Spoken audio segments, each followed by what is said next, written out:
Hello नमस्कार दोस्तों, आप सभी का यूट्यूब चैनल पे हार्दिक स्वागत है। दोस्तों, नगर निगम जयपुर की तरफ से एक नई भर्ती का नोटिफिकेशन जारी हुआ है।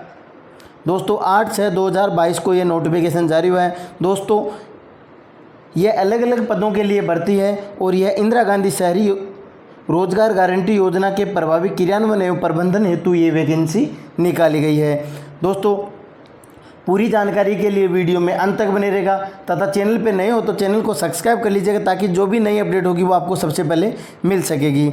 अब दोस्तों बात करते हैं। देखो ये वैकेंसी है किस निकाय की, कहाँ कहाँ आपको पोस्टिंग मिलने वाली है। नगर निगम जयपुर हेरिटेज, नगर निगम ग्रेटर जयपुर, नगर परिषद कोटपुतली, नगर पालिका बगरू, बस्सी, चोमू, जोबनेर, किशनगढ़, रेनवाल, कोटपुतली, पावटा, परागपुरा, फुलेरा, सांबरलेक, शाहपुरा, विराटनगर, इन सभी के लिए ये वैकेंसी है। अब बात करें, देखो पद वरिष्ठ तकनीकी सहायक, इसका मानदेय होगा 40,000 रुपये और शैक्षिक योग्यता इसके लिए है सिविल अभियांत्रिकी में स्नातकोत्तर स्नातक डिग्री। कनिष्ठ तकनीकी सहायक इसका मानदेय होगा 30,000 रुपये, सिविल अभियांत्रिकी में डिग्री या डिप्लोमा। तीसरी है लेखा सहायक, इसका मानदेय होगा 25, बीकॉम, सीए इंटरमीडिएट, आईपीसीसी या आईसीडब्ल्यूए इंटर, कंपनी सेकेंडरी या इंटर। MIS मैनेजर, इसके लिए मानदेय होगा 25,000 रुपये और शैक्षिक योग्यता होगी BCA। शहरी रोजगार सहायक, इसका मानदेय होगा 15,000 रुपये, स्नातक प्लस RSCIT का डिप्लोमा आपके पास होना चाहिए। अब दोस्तों बात करें, देखो इच्छुक अभ्यर्थी अपना आवेदन में स्वप्रमाणित मतलब सेल्फ अटेस्टेड शैक्षणिक योग्यता, जाति प्रमाण पत्र के दस्तावेजों सहित 24/6/2022 को सायं 6 बजे तक नगर निगम जयपुर हेरिटेज सेल में खुद उपस्थित या डाक से आप भेज सकते हैं, या तो बाई हैंड जाके दे सकते हैं या फिर डाक से भी भेज सकते हैं। अंतिम दिनांक 6 तारीख है। अब देखो आपको मैं फ़ॉर्म भी बता देता हूँ। ये फ़ॉर्म के लिए आप टेलीग्राम चैनल ज्वाइन कर लीजिए, वहाँ आपको इसका PDF मिल जाएगा। ये फ़ॉर्म है। आवेदक का नाम हिंदी में, इंग्लिश के कैपिटल लेटर में, पिता का नाम, लिंग, पद का नाम, किस पद के लिए आप आवेदन कर रहे हो, जाति प्रमाण पत्र, संलग्न क्रमांक, आवेदन वर्ग, जन्म तिथि आपकी, आयु, मूल निवास, स्थायी पता, पत्र व्यवहार का पता, मोबाइल नंबर, आधार संख्या, ईमेल ID, शैक्षणिक योग्यता। अब देखो शैक्षणिक योग्यता माध्यमिक किस वर्ष में की, किस बोर्ड से की, कितने प्राप्तांक आए और कितने प्रतिशत आए। यदि अन्य कोई विवरण है तो आप वो भरें। आप जिस पद के लिए हैं जितनी, तो उसके अकॉर्डिंग आपकी योग्यता शैक्षणिक योग्यता भर सकते हैं। माध्यमिक, सीनियर सेकेंडरी, स्नातक, डिग्री या डिप्लोमा, स्नातकोत्तर। इम्पोर्टेंट बात देखो, संलग्न दस्तावेज स्व हस्ताक्षरित, साफ सुथरे एवं छाया प्रति फोटोकॉपी होनी चाहिए। किसी प्रकार की काट छांट अशुद्धि होने पर, दस्तावेज सही नहीं दर्ज से नहीं होने पर समस्त जिम्मेदारी आवेदक की स्वयं की होगी। प्रत्येक संलग्न दस्तावेज का क्रम अंकित करें।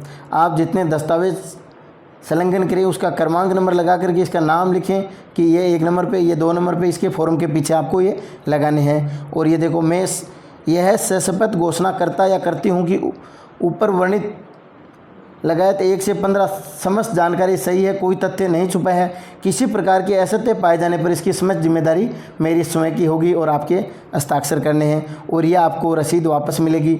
यदि बाई हैंड है तो आप एक लिफाफा उस पर पोस्ट लो, लिफाफा डाल के उस पर टिकट लगा करके भेज दें तो उसमें आप वो भेज देंगे। और यदि पोस्ट से भेजेंगे तो, और बाई हैंड है तो आपको तुरंत यहाँ से मिल जाएगी ये रसीद। यदि आप इस फॉर्म के साथ में देखो जीवित, यदि मैरिड बताए हो आप, तो मैरिड में संतानों की संख्या आपको 1/6/2002 से पूर्व और उसके पश्चात के आपको संतानों की, और यहाँ आपके हस्ताक्षर देने होगी। ये देखो आपकी विस्तृत विज्ञप्ति। आप वरिष्ठ तकनीकी सहायक की टोटल पोस्ट है 11, कनिष्ठ तकनीकी सहायक की डिग्री की पोस्ट है 22, कनिष्ठ तकनीकी सहायक डिप्लोमा की पोस्ट है 6, लेखा सहायक की पोस्ट है 18, MIS मैनेजर की पोस्ट है 18, शहरी रोजगार सहायक की पोस्ट है 29। और दोस्तों ये कैटेगरी वाइज आप PDF से देख लेना।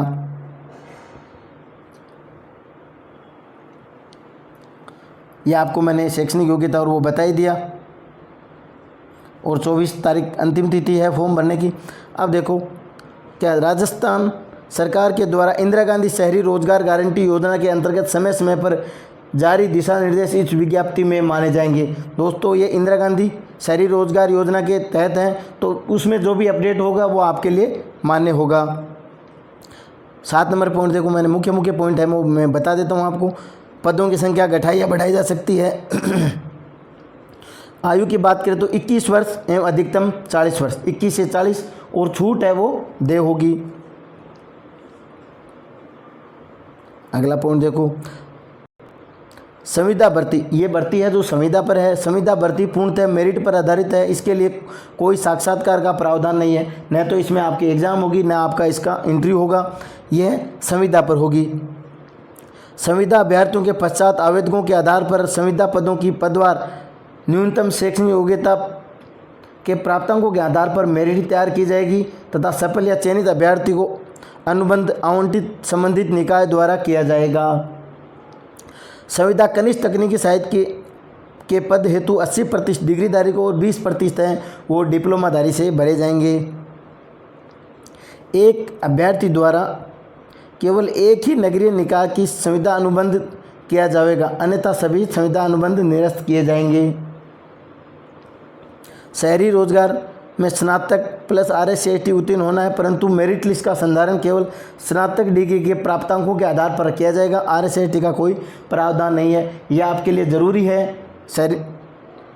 शहरी रोजगार सहायक संविदा पदों के लिए RSCST जरूरी है, लेकिन मेरिट है वो स्नातक के अंकों के आधार पर बनेगी। संविदा भर्ती में वरीयता के आधार पर की जाएगी और तथा पदवार सभी पदों के लिए कुल पदों की पृथक क्रमशः 20% पदों की प्रतीक्षा सूची तैयार की जाएगी। वेटिंग लिस्ट भी आपके 20% पदों के लिए तैयार की जाएगी। संविदा भर्ती हेतु कोई भी आवेदन शुल्क नहीं है, अर्थात निःशुल्क आवेदन किया जाएगा। दोस्तों इसके लिए न तो आवेदन है न एग्ज़ाम है, तो सभी से अनुरोध है कि सभी फॉर्म भर दें। जिसका भी यदि वो जाना चाहता है, इच्छुक है, तो फॉर्म भरना चाहिए, और ये 1 साल के लिए है। दोस्तों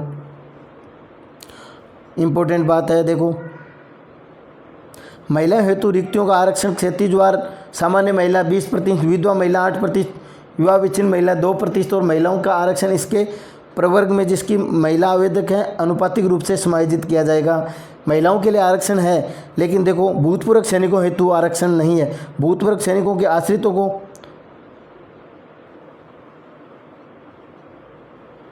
किंतु उसे आश्रित भूतपूर्व सैनिकों के आश्रितों को भूतपूर्व सैनिकों के आरक्षण का पद का लाभ दे होगा, किंतु आश्रितों को भूतपूर्व सैनिक के आरक्षित पदों का लाभ दे नहीं होगा।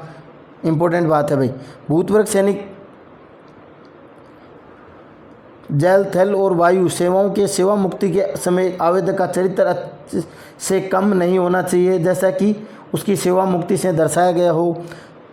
छूट होगी, उसके भूतपूर्व सैनिकों में भी आरक्षण होगा, लेकिन उसके आश्रितों को नहीं होगा, और उसका कैरेक्टर है वो सही होना चाहिए। वो तो सभी के लिए, आपके भी शैक्षिक योग्यता का कैरेक्टर सर्टिफिकेट होना चाहिए भाई साथ में।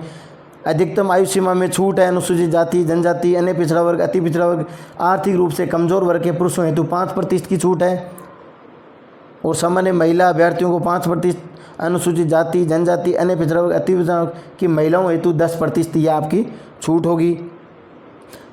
धन्यवाद दोस्तों। पूरी जानकारी के लिए आपको ये टेलीग्राम चैनल पे इसका PDF मिल जाएगा, वहाँ से आप देख सकते हैं। धन्यवाद।